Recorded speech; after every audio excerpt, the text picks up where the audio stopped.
El Dios Todopoderoso, el Dios Altísimo de los cielos, le bendiga, queridos amigos y hermanos. Aquí su hermano Sony una vez más con la enseñanza de la Sagrada Escritura. Recuerda que estamos estudiando el libro, el Evangelio de Juan. Estamos en la parte número 17 y vamos a estar analizando sobre esto que dice así: Jesús en la fiesta de los tabernáculos. Recuerda que este es un canal que está al servicio de la obra de Dios. No lucramos con la palabra de Dios, no te mandamos a pedir dinero ni nada de este estilo de cosas. Aquí solamente nos interesa de que tú nos prestes la atención y te concentres aquí en este estudio, cuerpo, alma y espíritu. Nos prestes los oídos y crezca espiritualmente juntamente con nosotros, analizando y estudiando, escudriñando la Sagrada Escritura, pues la palabra de Dios no debe ser adulterada. Eso está prohibido hacerlo, y muchos andan por ahí enseñando falsas doctrinas, falsas enseñanzas, de las cuales confunden al pueblo de Dios.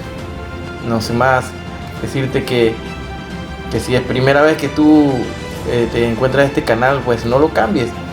Dedícale un momentito y ponga atención a la enseñanza que damos aquí en este canal. Recuerda, tú que ya eres seguidor y eres asiduo en este canal, de compartir estos estudios bíblicos con por lo menos 3 de tus contactos. Mándaselo a tus amigos, a tus hermanos, a familia. Yo sé que tú tienes más de 3 contactos en tu celular, así que puedes ayudar a expandir el Evangelio alrededor del mundo. Así que no te quedes atrás. Tú también puedes participar y contribuyes y hace la obra de Dios que Él nos encomendó, de hablar de la palabra de Dios a tiempo y afuera de tiempo, y llevar esa misión que se nos ha sido encomendada como la iglesia. Así que no sé, hermano, tú si estás pendiente de la noticia, es importante que todos estemos orando por el pueblo de Israel, porque Israel es importante, pues él se constituye en el reloj profético y el cumplimiento de todas estas cosas que están ocurriendo a nuestro alrededor del mundo. Sabemos que recientemente se han hecho grandes descubrimientos en la zona marítima que corresponde a Israel, donde se han hecho hallazgos grandísimos, los hallazgos más grandes de gas natural, en el cual ya está para instalarse para mes de septiembre ya del todo la importación de este gas a toda Europa, donde ya Israel ya tiene destinado ya el 40% de su reserva del gas natural, y tiene una autosuficiencia energética por allá más de un siglo debido a estos hallazgos que se han hecho. Pero los países vecinos no están nada contentos con esto. Entre todos ellos tienen que ver mucho la nación de Rusia, que es Gog, de la cual participará muy pronto en aquellas guerras que vienen, la guerra del fin. Previa está la guerra de la confabulación que nos habla la palabra de Dios en Salmo 83, y están esta guerra de Gog y Magog que nos habla Ezequiel 38 y 39. Pero todos sabemos cuál será el final descrito allí en Ezequiel 39:4, 39:12, que nos habla de que va a ser el final de Gog, que es Rusia, esa Rosh, que es Rusia. Todo se está encaminando y todo está cogiendo el cauce a lo que nos va a llevar el cumplimiento profético de todas estas cosas. Así que siempre te damos un pantallazo de lo que está ocurriendo a nuestro alrededor, porque es necesario que todos conozcamos bien el tiempo en el cual estamos viviendo. Así nos lo ha descrito la palabra de Dios en el libro de los Romanos, ¿verdad? En el capítulo 13, verso 11, que esto, conociendo bien los tiempos, que es hora de levantarnos de ese sueño, pues que toda la iglesia ahorita mismo, en vez de estar predicando del arrebatamiento, del rapto de la iglesia, están hablando de otras cosas que en realidad no son tan relevantes y tan importantes, y de importancia inminente de este evento que ya se está a punto de darse. Todo está cumplido, todo se está dando, todos estos rumores de guerra y guerras ya pronto pasarán. Vendrá la guerra de la Confederación y vendrá la guerra de Gog y Magog. Muy pronto iniciará la semana 70, que nos habla el capítulo 9 del libro de Daniel. Muy pronto la iglesia será levantada. Y vendrá como ladrón en una noche, y todos aquellos cristianos evangélicos que se enfriaron y que ya perdieron su primer amor. Ese primer amor que es importante que no lo pierdas. Ese llamado a tener más hambre cada día de la palabra de Dios, no lo pierdas. Muchos están fríos, ahora están peor que un hielo. Con todo, después de esto de la pandemia, han desaparecido de la iglesia. La iglesia, en vez de estar abarrotada con gente fieles creyentes, no. Es siempre un remanente. Y ese es el remanente que nuestro Señor Jesús viene a buscar. Ese remanente, pequeño remanente. Él dice, vengo pronto. Y Él nos ha dado claros avisos de lo que va a ocurrir ya muy pronto. Así que sin más, vamos a comenzar el estudio del día de hoy. Busca tu libro, tu cuaderno de apuntes. Hoy vamos a tocar el tema Jesús en la fiesta de los tabernáculos. Así que ponga atención, concéntrate. Si es primera vez, no le cambies el canal, quédate ahí, escucha la palabra de Dios. Y a ver, ahí te llegará el mensaje de salvación. Pongamos atención, así que vamos a comenzar. Hoy vamos a continuar nuestro estudio. Estamos estudiando el Evangelio de Juan, ¿recuerdan? Ahora estamos estudiando los versículos de 30 al 34, porque estábamos en el capítulo 7, si no mal recuerdan. Entonces intentaban prenderlo, dice la palabra de Dios, pero ninguno le echó mano, porque aún no habían llegado su hora. Y muchos de la multitud creyeron que lo que él decía y decían, el Cristo, cuando venga, hará más señales que la que éste hace. Los fariseos oyeron a la gente que murmuraran de él estas cosas. Más entonces los principales sacerdotes y los fariseos enviaron ¿qué? Guardia para que lo prendieran. Y Jesús les dijo, todavía estaré con vosotros algún tiempo y luego iré al que me envió. Me buscaréis, pero no me hallaréis. Y a donde yo estaré, vosotros no podréis ir. Nuestro Señor contestó a los fariseos, informándoles que no le detendrían hasta que llegara el momento apropiado. Luego le dijo que se apartaría de ellos. Les habló de su resurrección y le habla de su ascensión.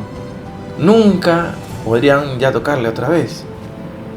¿Ha notado usted que después de su muerte en la cruz no le tocaron sino las manos de quienes le amaban? ¿No notaron eso? Ni le vieron sino los ojos de quienes sentían amor por él.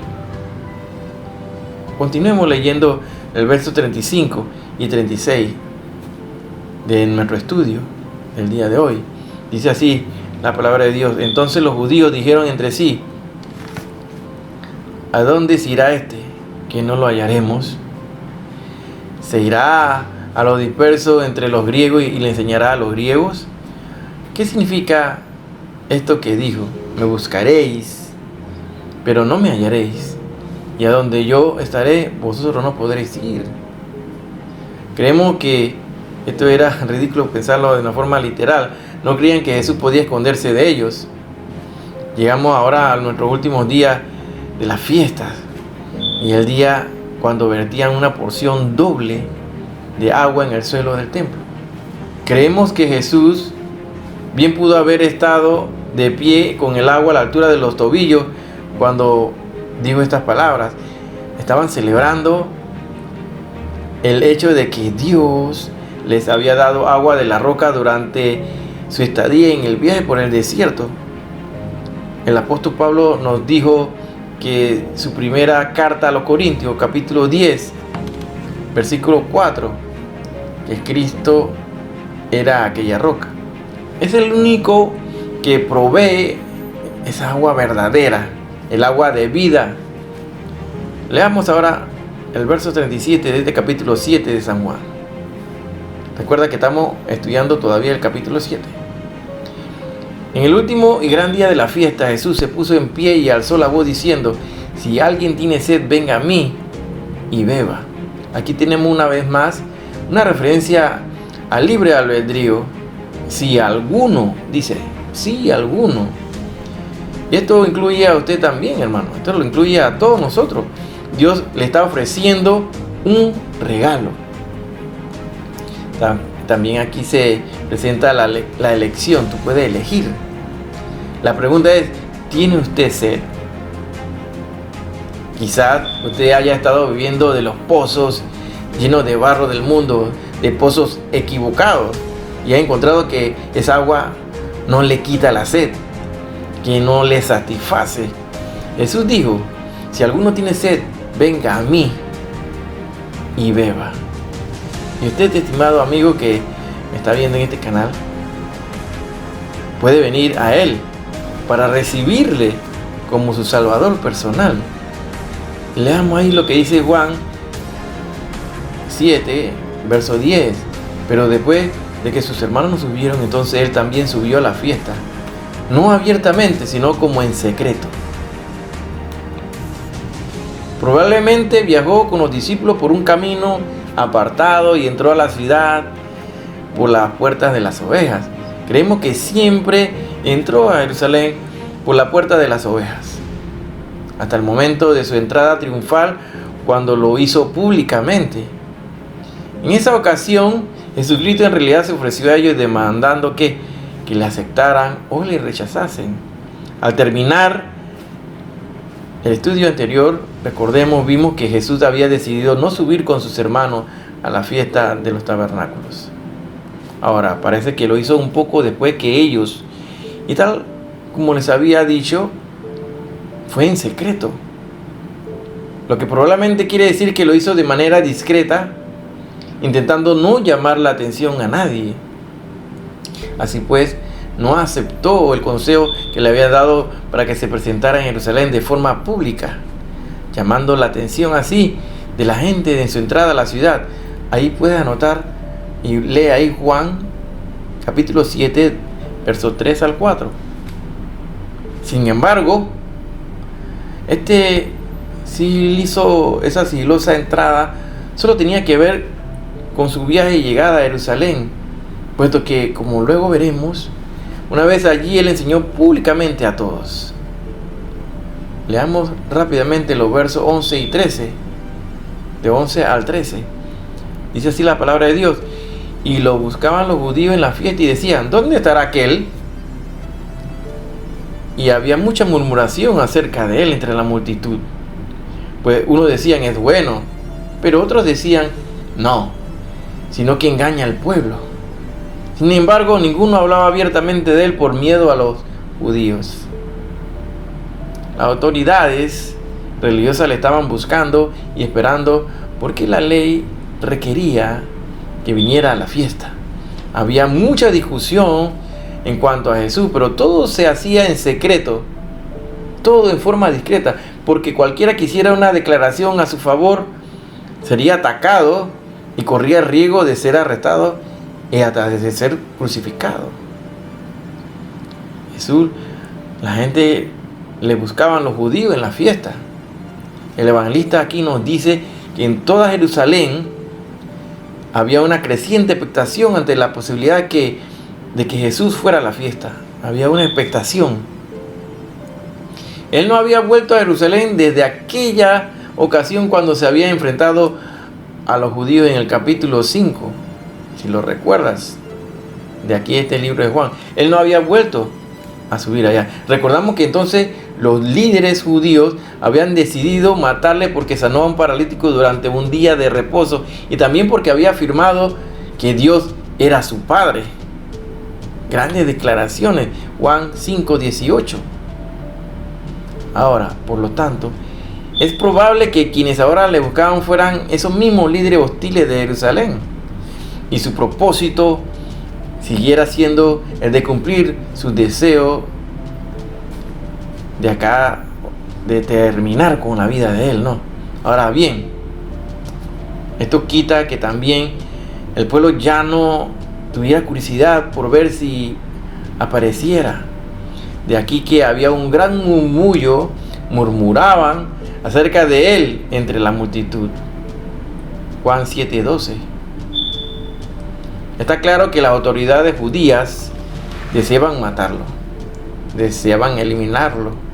Pero igual, ¿cuál era el interés que las multitudes tenían en él?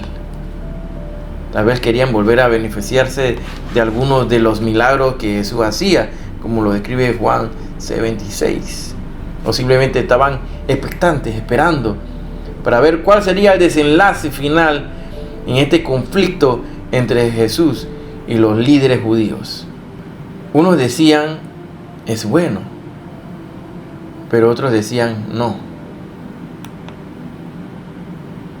Está claro que la persona de Jesús no dejaba indiferente a nadie. A lo largo de todo el pasaje se aprecia que las multitudes estaban muy divididas en cuanto a él. Algunos estaban con Jesús, otros no. Algunos pensaban que era un hombre bueno, que hacía el bien, moralmente justo, un buen maestro de la Escritura, un raboni, maestro de maestros. Incluso pensaron que él era el Cristo, el elegido. Eso es lo que quiere decir Cristo, elegido, el ungido. Mientras que otros estaban convencidos de que era un impostor, un falso profeta, un blasfemo. Algunos decían que estaban interesados en atraer la masa para congraciarse con ellas con fines egoístas. Pero esto no era así. Como sabemos, la discusión de antaño se prolonga hasta nuestros días. Todavía se discute sobre la persona de Jesús. ¿Quién es Jesús? Al fin y al cabo, solo caben esas dos posibilidades. O bien su poder y autoridad provenían del hecho de que es el Hijo de Dios, o se trataba de un impostor diabólico y blasfemo. Y ya lo vimos en varias ocasiones, lo hemos leído en la palabra de Dios, cuando le decían que le echaba a los demonios en nombre de Belcebú, como el diablo iba a combatirse al diablo a sí mismo, ¿no? Y lógico. Todo el capítulo está lleno de preguntas acerca de quién es Jesús. ¿Cómo sabe este de letras sin haber estudiado? Juan 7:15. Muchos se preguntan, el hermano, ¿cómo sabe de escritura? ¿Y en qué instituto estudió? ¿O quién le enseñó?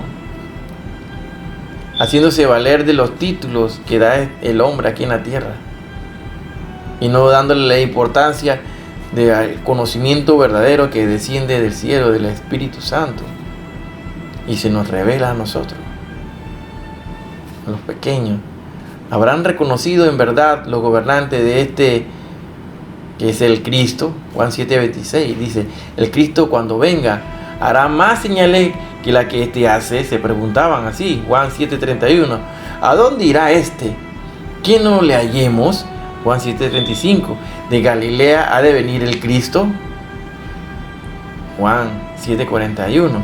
Hasta ahora, el evangelista solo está introduciendo el hecho de que la gente estaba dividida en cuanto a la persona de Jesús. Pero luego tratará en detalle cuáles eran esos asuntos concretos que causaban esta división. Vamos a analizarlo. Aquí lo adelantamos y te lo adelantamos brevemente. Anota ahí. Su carácter. Juan 7:12. Mientras que algunos decían que era bueno, otros pensaban que no lo era y que engañaba al pueblo. Se deja en claro también su doctrina. Juan 7, del verso 14 al 18. Cuando Jesús enseñaba, la gente se admiraba de su doctrina, porque hablaba con quien tiene autoridad. Marcos 1:22. Hasta los mismos alguaciles que fueron a aprenderle cuando enseñaba en el templo regresaban diciendo, jamás hombre alguno ha hablado como este hombre. Juan 7:46. Sin embargo, los líderes judíos cuestionaron su enseñanza porque no había estudiado en ninguna de sus escuelas rabínicas. Nada de esas cosas lo habían estudiado en su escuela rabínica. Pues ellos enseñaban más bien tradiciones y enseñanzas de otros maestros. Se dejan claro también su motivación. Juan 7, verso 18. Los judíos no solo pensaban que él provenía, que de él solamente provenían todas sus ideas, sus propias ideas, sino que las hacía para conseguir fama y honrar para él mismo. Pero no había nada en sus palabras o actitudes que hiciera sospechar tal cosa. De hecho, cuando hablaba siempre dejaba en claro que su propósito era buscar la gloria del Padre que le había enviado. Y eso está claramente especificado en la Sagrada Escritura. También se deja en claro sus obras. Juan capítulo 7 del 19 al 24. El Señor había sanado a un paralítico en el día de reposo, ¿lo recuerdan? Esto fue interpretado por los judíos como que una clara transgresión de la ley. El hecho milagroso había pasado inadvertido para ellos y tampoco valoraron que a aquel hombre se le había devuelto su dignidad y podía volver a disfrutar del día de reposo como hacían años que no lo hacía. Pero ellos desaprobaron, ellos no aprobaron esto bajo la excusa de que había sido hecho en un día de reposo. Por favor. Sin embargo, como luego veremos en el desarrollo del pasaje, el Señor les mostró que eran contradictorios a su aplicación de lo que se podía hacer en el día de reposo. Y lo que aún era más grave, ellos mismos estaban transgrediendo la ley de una forma flagrante cuando procuraban matarle. ¿O no? Estaban violando la ley. Y la violaron. Su origen también lo deja claro aquí también. En Juan 7 del verso 25 al 31. Los judíos creían que el nacimiento del Mesías sería misterioso y sobrenatural. Por esa razón descartaron que Jesús pudiera ser el Mesías, ya que ellos pensaban que sabían de dónde era. Es más, llegaron a acusarle incluso de haber nacido de fornicación. ¿Cuántas veces no se burlaron de eso? Juan 8:41. Ellos no creían que hubiese nacido virginalmente de María. Frente a esto, Jesús afirma una y otra vez que él había venido del Padre y como hombre había nacido en Belén, tal como había anunciado el profeta siglos atrás. Mateo 2 del 4 al 6, me queda 5:2. También se nos deja claro aquí su destino. Juan 7 del 32 al 36. Jesús le anunció que todavía estaría un poco de tiempo con ellos y luego volvería al que le había enviado. Con esto se refería a su regreso a la gloria con el Padre después de haber acabado su obra en este mundo. Anota ahí Juan 17 del 4 al 5. Pero otra vez, los judíos no entendieron lo que decía y empezaron a elucubrar sobre la posibilidad de que se fuera a los dispersos entre los griegos cuando no lo encontraban. Según vayamos estudiando este capítulo, nos daremos cuenta de que la razón por la cual rechazaron a Jesús como Mesías no surgió por la falta de evidencias. Nadie ponía en duda la autenticidad de su obra milagrosa y de los milagros, o la autoridad de su enseñanza, o su vida intachable. El problema radicaba en el hecho de que no se ajustaba a las expectativas equivocadas que los judíos le habían hecho en cuanto a la venida del Mesías y también a los celos de los líderes religiosos, y al ver crecer la popularidad de Jesús entre las multitudes. El capítulo claramente describe aquí una serie de reacciones cuando las personas se enfrentaban a la decisión de si merece o no la pena seguir a Jesús. Había una parte que no creía en él, que pensaban que engañaba al pueblo, que se enojaban por lo que hacía, llegando a querer prenderle e incluso asesinarle, matarle. En otro lado estaban los que creían en él, pensaban que era bueno y se maravillaban de su enseñanza y de sus obras, afirmando que era el profeta esperado o el Cristo. Y por último también estaban los que parecían no querer comprometerse con una postura definida para así no tener problemas con los gobernantes. En cualquier caso, antes de que Jesús se presentara públicamente en Jerusalén, ya se estaba preparando una tormenta en torno a él.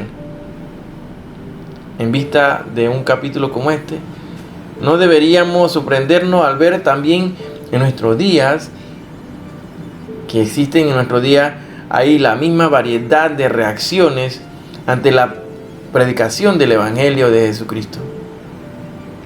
Algunos se muestran abiertos y receptivos, mientras que otros son cínicos y se cierran a la verdad del Evangelio. No lo quieren aceptar.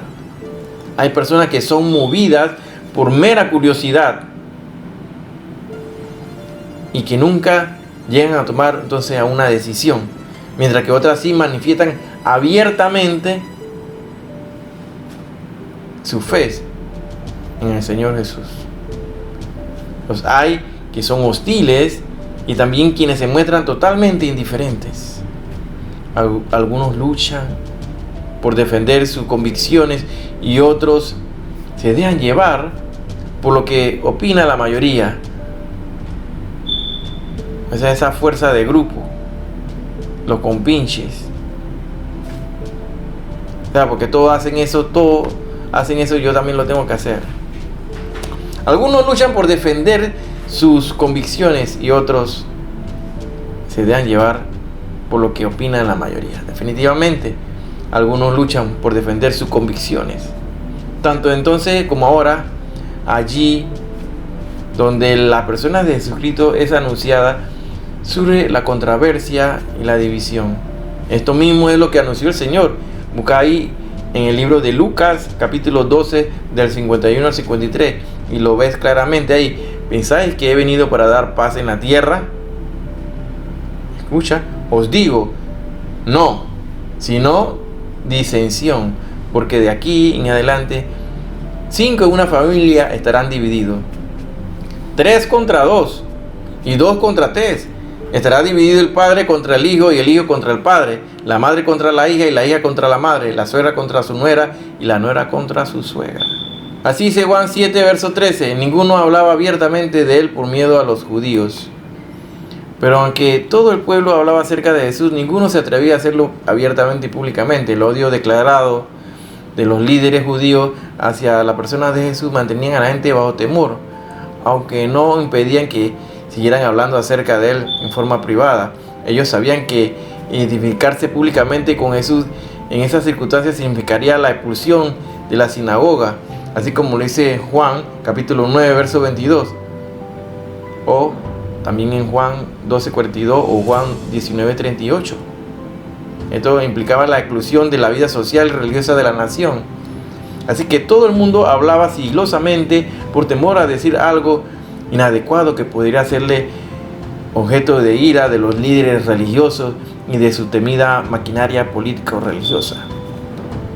No cabe duda de que el miedo a aquel que dirían ha sido siempre una herramienta muy útil, el miedo en la mano del diablo. ¿Cuántos no confiesan a Cristo por temor a sus vecinos, parientes o conocidos? ¿Cuántos no lo hacen?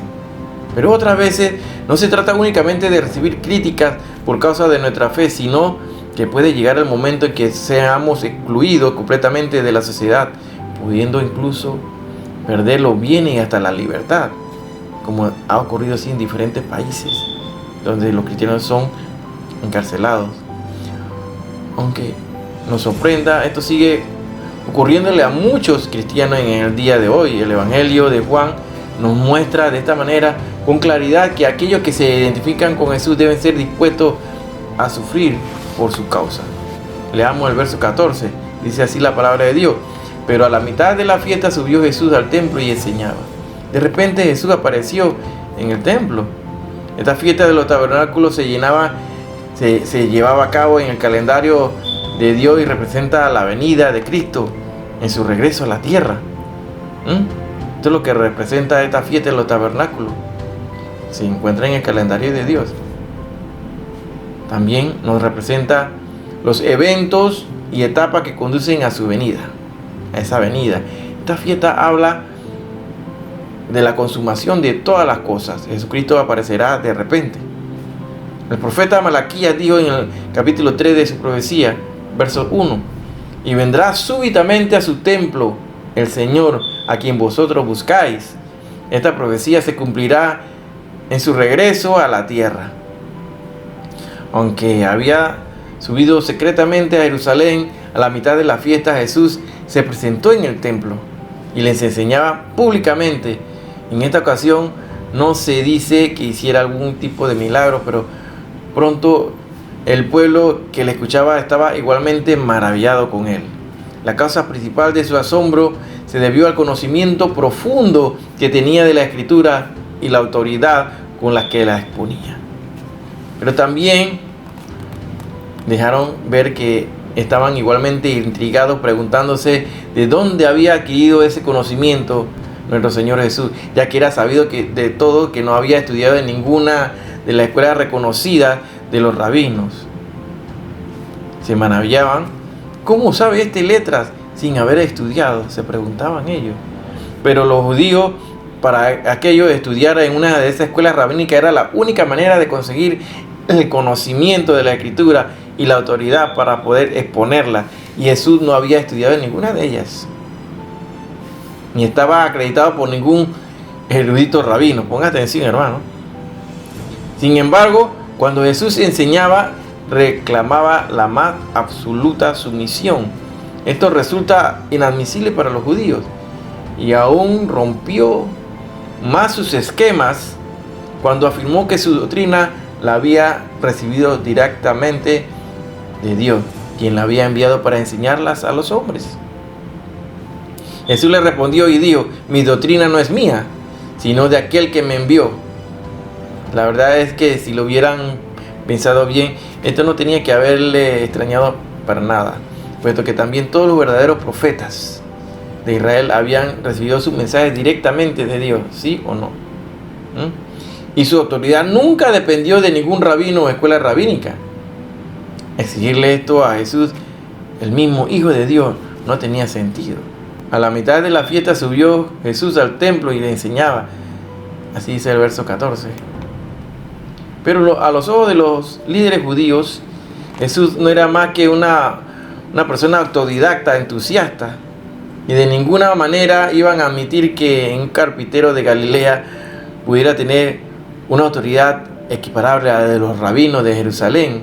Pero aunque no quisieran reconocerlo, el hecho que constataron todo lo que escuchaban a Jesús es que sobrepasaba a todos los escribas en su exposición de las Escrituras. Fue memorable el momento. Con solo 12 años de edad, los padres de Jesús le hallaron, dice, en el templo, sentado en medio de los doctores de la ley, oyéndole y preguntándole.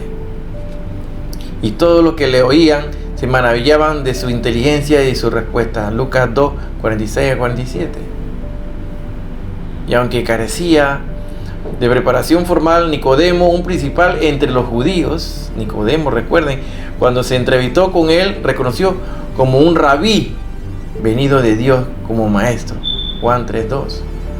Pero además de que Jesús evidenciaba en su enseñanza una autoridad divina como nadie más ha tenido, aún había otras cosas más que marcaban la diferencia fundamental entre su enseñanza y la de los escribas. Mientras que el Señor solo citaba las escrituras del Antiguo Testamento, los maestros judíos dedicaban la mayor parte de tiempo a discutir sobre las diferentes tradiciones que los rabinos del pasado habían ido añadiendo a la escritura. Esto hacía que sus exposiciones fueran terriblemente áridas y de escaso valor espiritual para quienes la escuchaban. Esto marcaba un contraste muy importante con la vida y frescura que le enseñaba del Señor, la enseñanza del Señor que tenía. Más adelante, sus propios apóstoles, que tampoco habían recibido una instrucción académica formal en una escuela rabínica, también hicieron ver perplejo al Sanedrín cuando éste le interrogó. Entonces, viendo al denuedo de Pedro y de Juan, y sabiendo que eran hombres sin letras y del vulgo, se maravillaban y le reconocían que habían estado con Jesús. Hechos 3:13. De esto no debemos sacar la impresión de que no sea necesario estudiar la palabra de Dios. Claro que sí, para poder servir al Señor de una forma adecuada hay que estudiarla, escudriñarla. Otro tema diferente es cómo se haga. Y en este sentido no debemos pensar que graduarse en una institución acreditada, humanamente garantizada, un conocimiento auténtico de la palabra. Ni el Señor, ni tampoco sus apóstoles pasaron por ninguna de las que habían en su tiempo.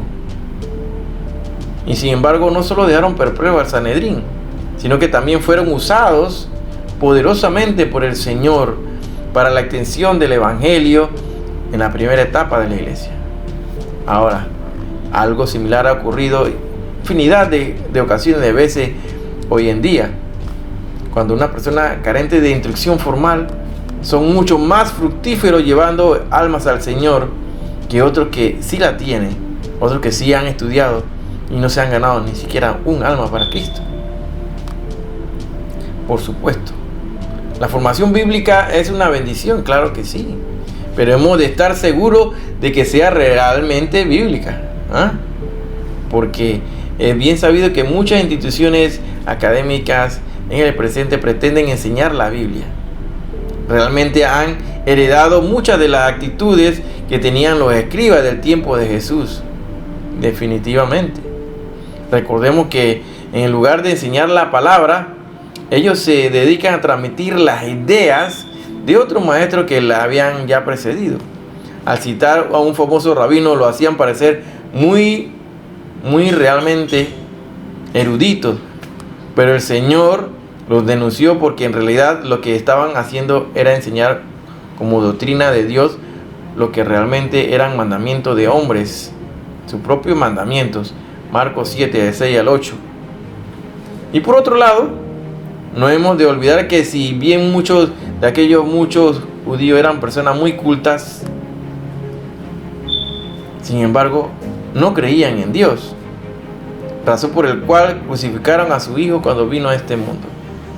El caso de los rabinos judíos no advierte del hecho de que un maestro puede tener mucho conocimiento teológico, pero si carece de una fe genuina, inevitablemente llegará a enseñar y a hacer cosas que ofenden a Dios. Es por todo esto que debemos elegir bien cómo y por quién vamos a ser formados espiritualmente. Y se admiraban los judíos diciendo: ¿cómo sabe esta letra sin haber estudiado? Juan 7:15. ¿Han observado ustedes cuántas veces encontramos a Jesús enseñando? Note usted la prioridad que dio a la palabra de Dios. Los judíos, es decir, los líderes religiosos, se quedaban asombrados porque Jesús no había tenido ningún tipo de preparación en escuela rabínica alguna. Se admiraban que le fuera posible hablar como lo hizo, con autoridad. Y aún sus enemigos tuvieron que admitir que jamás hombre alguno había hablado como este. Leamos el verso 16, dice: Jesús les respondió y dijo: mi doctrina no es mía, sino de aquel que me envió.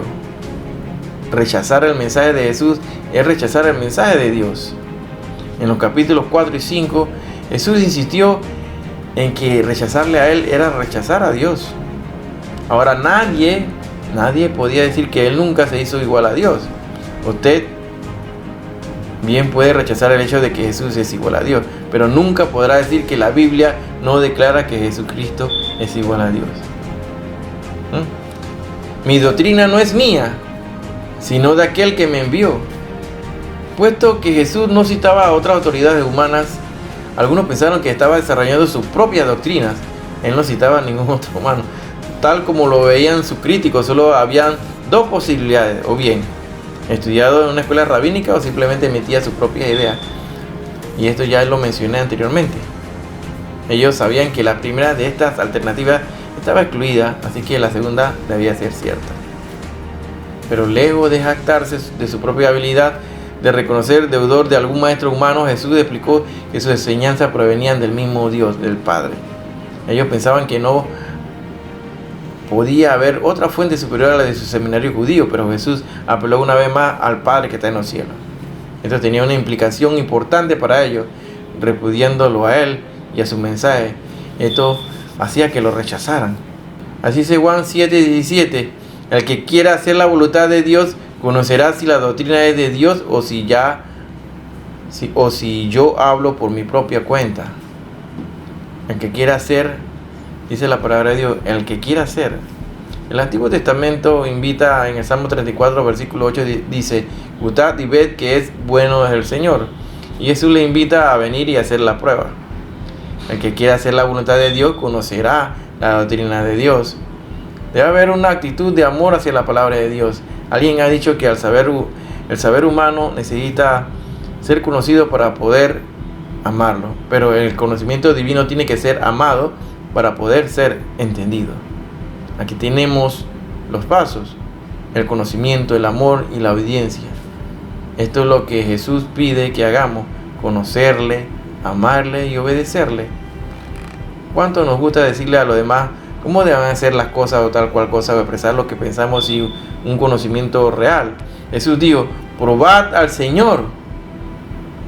El que quiera hacer la voluntad de Dios conocerá si la doctrina es de Dios o si yo hablo por mi propia cuenta.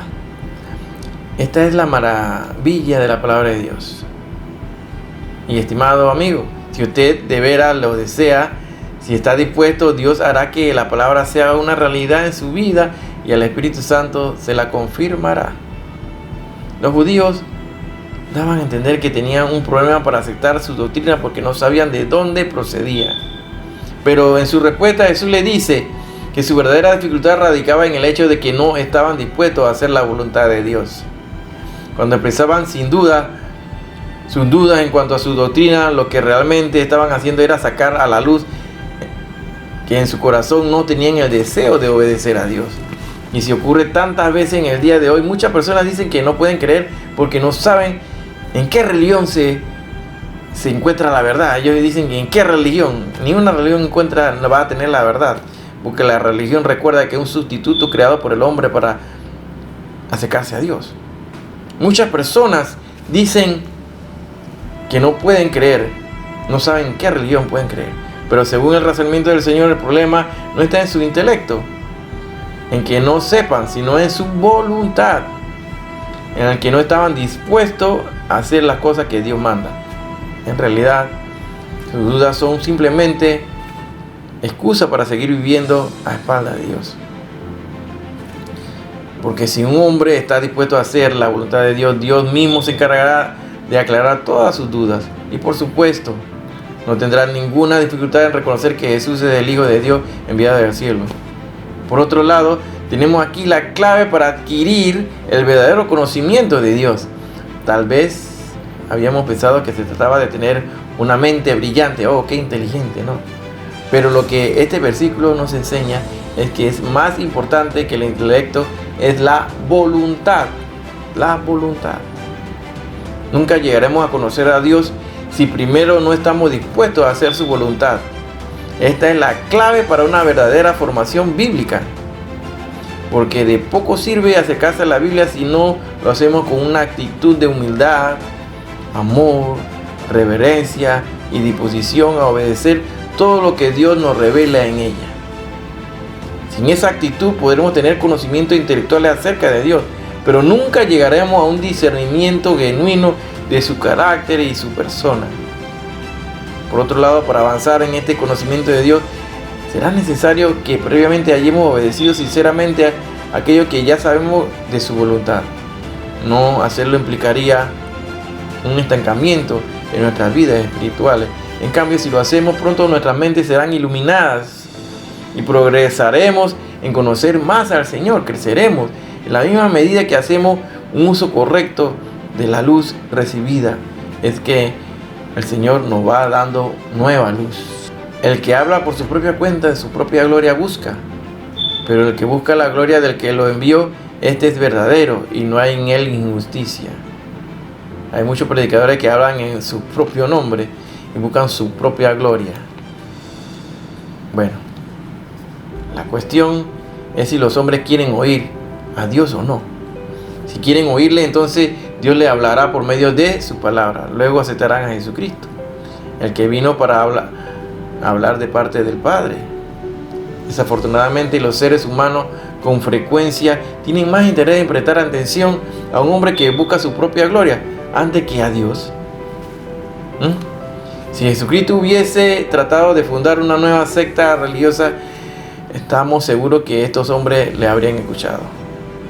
Pero Jesús no se estaba atribuyendo gloria a sí mismo. Más bien, daba la gloria a quien, al Padre. Por lo tanto, como dice el apóstol Pablo en su primera carta a los Corintios, capítulo 2, verso 14, así dice: el hombre natural no percibe las cosas que son del Espíritu de Dios, porque para él son, ¿qué? Locura, y no las pueden entender, porque han de discernir espiritualmente. Esas se han de discernir espiritualmente. Por eso hay muchos que leen la Biblia y no perciben ni obtienen nada de su lectura. No les cae nada, no les cae la peseta, como dice. Puesto que Jesús no actuaba bajo la autoridad de ningún rabino o escuela rabínica, inmediatamente sospecharon que su propósito era de promover su propia idea y así conseguir fama y honra para él mismo. Pero no había nada en sus palabras o actitudes que hicieran sospechar tal cosa. Siempre dejó claro que su propósito era buscar la gloria del Padre que le había enviado. Durante su ministerio había afirmado: yo no busco mi gloria. Recuerda, ahí dice Juan capítulo 8 verso 5. Y cuando se disponía a ir a la cruz, oró al Padre diciendo: yo he glorificado en la tierra, he acabado la obra que me diste que hiciese. Juan 17:4. La total ausencia del egoísmo y la vanidad por un lado, y la cuidadosa búsqueda de la gloria del Padre que caracterizó todo el ministerio del Señor Jesucristo, era precisamente lo que les faltaba a los rabinos judíos que le acusaban. De hecho, el Señor ya había advertido al pueblo de la enfermiza necesidad que los escribas tenían de hacer exhibicionismo religioso. Lucas 20:46. Así dice la palabra: guardaos de los escribas, que gustan de andar con ropas largas y aman las salutaciones en las plazas y las primeras sillas de las sinagogas y los primeros asientos en las cenas. Finalmente, esta constante preocupación que los maestros judíos tenían en su propia gloria les impidió creer en Dios. Que dice Juan 5:44: ¿cómo podéis vosotros creer? Pues recibís gloria los unos de los otros y no buscáis la gloria que viene del Dios único. Antes de abandonar este verso, debemos notar que también hay una clara advertencia para todos nosotros. Es incompatible buscar nuestra propia gloria y al mismo tiempo la de Dios. Es imposible. Verso 19 dice así: ¿no os dio Moisés la ley? Sin embargo, ninguno de vosotros la cumple. ¿Por qué intentáis matarme? Aquí vemos la hipocresía del legalista, el del hombre que dice que el sermón del monte es su religión, o de la persona que dice que vive según los 10 mandamientos. El Señor Jesús dijo: ninguno de vosotros cumple la ley. La ley es un espejo que nos permite ver que somos pecadores y que estamos perdidos. La ley es importante y es la voluntad de Dios. La ley. Pero el propósito de la ley era mostrarnos que somos pecadores y que necesitamos de un Salvador. El apóstol Pablo dijo en Gálatas 3:24: la ley es nuestro ayo para llevarnos a Cristo. Los judíos habían recibido un inmenso privilegio de ser depositarios de la ley de Dios. Romanos 3 del 1 al 2. Y se jactaban de ello. Romanos 2 del 17 al 23. Tal era así que los mismos gobernantes y fariseos que acusaban a Jesús no dudaron en mostrar su desprecio hacia aquellos que no habían recibido ese mismo privilegio. Esa gente que no sabe de la ley, maldita es. Juan 7:49. Pero como el Señor señaló con tal acierto, lo importante no era tener la ley, sino cumplirla. De hecho, a quien tiene la ley y no la cumple se le exigirá una mayor responsabilidad que aquel que la incumple sin tenerla. Lucas 12, del 47 al 48. Pero los judíos no habían reparado en esto y se sentían seguros y superiores por el hecho de haber sido hechos depositarios de la ley de Dios. Llevados por este espíritu de superioridad, aplicaban la ley a otros, pero no se la aplicaban a sí mismos. El Señor puso al dedo en la llaga entonces cuando le enfrentó a ellos mismos en cuanto al contenido de la ley. Y el Señor dice así: ninguno de vosotros cumple la ley. Ninguno. Sin duda esto es verdad de todos los hombres, puesto que la ley fue dada precisamente con el objetivo de mostrarnos nuestro pecado. Porque por medio de la ley es el conocimiento del pecado, así nos dice Romanos 3:20. Pero hay personas que logran ver el pecado en los demás, pero nunca en sí mismo, no lo ven a sí mismo. Esto era el caso de los judíos que atacaban a Jesús y lo acusaban. Así que el Señor hizo una acusación concreta sobre ellos.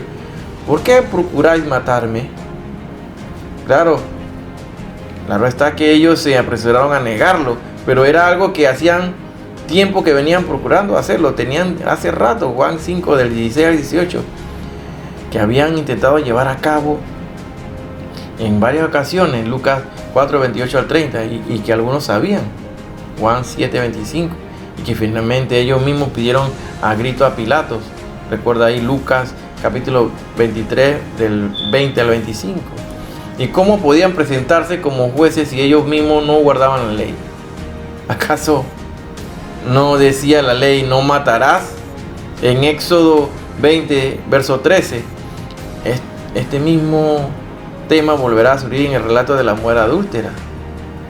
En esa ocasión le dirá: el que de vosotros esté sin pecado, sea el primero en arrojar la piedra contra ella. Juan 8, 7. El principio está claro. En un juicio tan importante es la culpabilidad del acusado como la inocencia del acusador. Y quedaba demostrado que aunque ellos se presentaban como acusadores, era realmente culpable de pecado. Juan del 7 al 20 al 21, leámoslo ahí. Como dice aquí la escritura, al parecer no se daban cuenta que había un complot para matar a Jesús. Esta obra a la cual Jesús se refiere aquí era aquella ocasión en que sanó al hombre en el estanque de Betesda. Esto había causado antagonismo. Leamos del verso 22 al 24. Por cierto, Moisés os dio la circuncisión, no porque sea de Moisés, sino de los padres, y en sábado circuncidáis al hombre. Si recibe el hombre la circuncisión en sábado para que la ley de Moisés no sea quebrantada, os enojáis conmigo porque en sábado sané completamente a un hombre. No juzguéis según las apariencias, sino juzgad con justo juicio. La circuncisión es un rito que se remonta a Abraham y es más antiguo que la ley mosaica. Jesús le estaba mostrando a ellos la contradicción entre lo que decían y lo que practicaban. Al tratar de cumplir la ley, la violaban. Si un niño cumplía 8 días en el día de reposo, estaban dispuestos a violar el día de reposo para circuncidar al niño. Ellos no tenían ninguna respuesta a esto que Jesús planteaba. Entonces Jesús le advirtió en cuanto a hacer juicios superficiales. Y esta es todavía una dificultad que tenemos hoy en día. Haremos bien hacer caso de esta amonestación de nuestro Señor. Somos propensos a emitir juicios superficiales sin conocer o tomar en cuenta todos los hechos. Ninguno de nosotros tiene todos los hechos y por lo tanto no nos es posible juzgar según un juicio justo. Solo Dios puede hacer eso. Leamos los versos 25 al 27. Decían entonces uno de Jerusalén: ¿no es este a quien buscan para matarlo? Pues mirad, habla públicamente y no le dicen nada. Habrá reconocido en verdad la autoridad que este es el Cristo, pero este sabemos de dónde es. Sin embargo, cuando venga el Cristo, nadie sabrá de dónde es. Notamos que había una división sobre quién era Jesús. Continuemos leyendo versos 28 y 29. Jesús, entonces, enseñando en el templo, alzó su voz y dijo: a mí me conocéis y sabéis de dónde soy. No he venido de mí mismo, pero el que me envió, a quien vosotros no conocéis, es verdadero. Pero yo lo conozco, porque de él procedo y él me envió.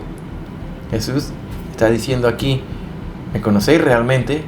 ¿Creéis que me conocéis? ¿Me veis, pero realmente no me conocéis? ¿Creéis que sabéis de dónde vengo, pero en realidad no lo sabéis? No juzguéis según las apariencias, sino juzgad con justo juicio. Todo esto nos recuerda también que no deberíamos juzgar a nadie con superficialidad, sino por su valor, sus dones y la gracia del Espíritu de Dios en él. Leamos el verso 30 al 34, dice: entonces le intentaban prenderlo, pero ninguno le echó mano porque aún no había llegado su hora. Y muchos de la multitud creyeron en él y decían: el Cristo, cuando venga, hará más señales de las que éste hace. los fariseos oyeron a la gente que murmuraban de él estas cosas. Entonces los principales sacerdotes y fariseos enviaron guardia para que le aprendieran. Y Jesús les dijo: todavía estaré con vosotros algún tiempo y luego iré al que me envió. Me buscaréis, pero no me hallaréis, y a donde yo estaré, vosotros no podréis ir. Nuestro Señor contestó a los fariseos informándoles que no le detendrían hasta que llegara el momento apropiado. Luego les dijo que se apartaría de ellos. Le habló de su resurrección y de su ascensión. Nunca podrían ya tocarle otra vez. ¿Ha notado usted que después de su muerte en la cruz no le tocaron sino las manos de quienes le amaban? Vuelvo y lo repito porque ya lo dije anteriormente. Ni le vieron sino los ojos de quienes sentían amor por él. En el verso 35 recordemos lo que leímos anteriormente. Entonces los judíos dijeron entre sí: ¿a dónde irá este que no le hallaremos? ¿Se irá a los dispersos entre los griegos y le enseñará a los griegos? ¿Qué significa esto? Me dijo: me buscaréis, pero no me hallaréis, y a donde yo estaré, vosotros no podréis ir. Creemos entonces y pensamos que esto era imposible. No creían que Jesús podría esconderse de ellos. Y llegando ahora al último día de la fiesta, era el día cuando tenían que vertir una porción doble de agua sobre el suelo del templo. Entonces avanzamos y vemos que el Señor dice así: en el último y gran día de la fiesta, Jesús se puso en pie y alzó la voz diciendo: si alguien tiene sed, dice el Señor Jesús, si alguien tiene sed, venga a mí y beba. Aquí vemos claramente la referencia a lo que se refiere aquí al libre albedrío. Si alguno, y esto lo incluye a usted también, hermano, amigo que me escucha y me ve por aquí, por este canal, Dios le está ofreciendo un regalo: la salvación. Nos ofrece tomar de su agua, el agua viva, la vida eterna. Esta es la salvación que el Señor nos ofrece, es un regalo. Y lo podemos ver en la lección del día de hoy. ¿Tiene usted acaso sed? ¿Tiene sed? Quizás usted haya bebido de diferentes aguas y no ha encontrado el agua verdadera, la vid verdadera, el pan de vida, Jesús. Jesucristo es el camino, la verdad y la vida. Nadie va al Padre si no es por mí. Esa es una afirmación de nuestro Señor Jesucristo, nuestro Salvador. Te ofrezco a que te rindas a los pies de Cristo y lo confieses con tu boca, que Jesús es tu Salvador. En el corazón creemos para justicia, pero con la boca confesamos para salvación. Es importante que lo sepamos, hermanos. Estamos en los tiempos finales, tiempos inminentes, proféticos. Es importante que nos fundamentemos cada día más, nos fundamentamos más en la Sagrada Escritura, en la Palabra de Dios, donde está el Espíritu de Dios, que es Espíritu y es vida. Así que, hermano, hasta aquí la enseñanza del día de hoy. Espero que haya hecho todas las anotaciones, puedes repasarlo. Recuerda compartir el link de estas enseñanzas por lo menos a 3 de tus contactos. Ayúdanos a expandir la palabra de Dios, a expandir el Evangelio al resto del mundo, y de esta manera contribuyes a la misión que Dios nos ha encomendado a cada uno de nosotros, que prediquemos y llevemos el Evangelio al resto del mundo. Así que nos vemos la próxima semana, y si Cristo no ha venido, estaremos aquí con la siguiente lección. Shalom Alejem.